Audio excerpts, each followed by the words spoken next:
Hello बच्चों, let's read the question. Question says, an island ecosystem is said to be the most vulnerable.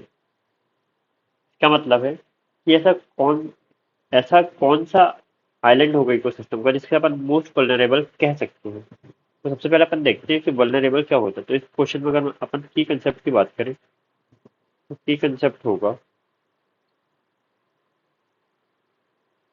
Vulnerable eco system.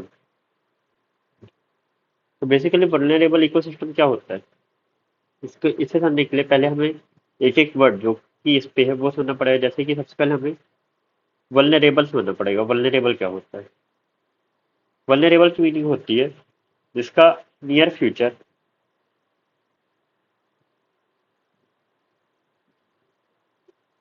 Extinction पर हो, या अब इसका जो नियर आने वाला फ्यूचर ये एक्सटिंक्शन पर है अगर इसे कंजर्व नहीं करा गया।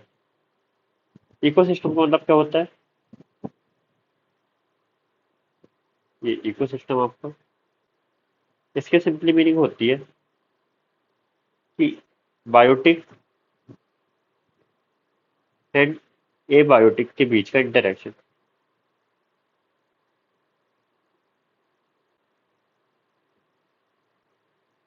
तो बायोटिक एबायोटिक के बीच का इंटरेक्शन कहलाता है इकोसिस्टम। और जबकि वल्नरेबल क्या होता है? इसका नियर फ्यूचर एक्सटेंशन पर हो। लेकिन वल्नरेबल इकोसिस्टम कहाँ पास है?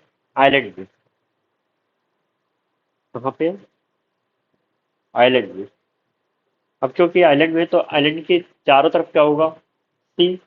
और अगर सी है तो इकोसिस्टम वल्नरेबल कब बन सकता है आइलैंड का? तभी बन सकता है जब इकोसिस्टम का क्या साइज क्या हो, स्मॉल। तो वहां पर जो स्पीशीज हो वो कैसी हो, लेस।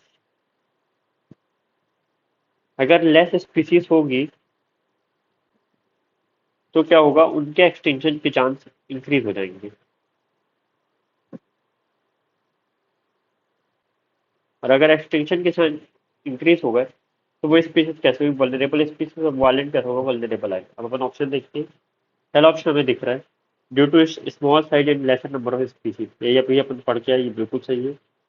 दूसरा क्या है, due to its large size, size तो स्मॉल होना चाहिए, due to its large size only, ये भी गलत। स्मॉल साइज ओनली, ये भी गलत। तो इस क्वेश्चन का आंसर क्या होगा? Option A. I hope you understood well, thank you.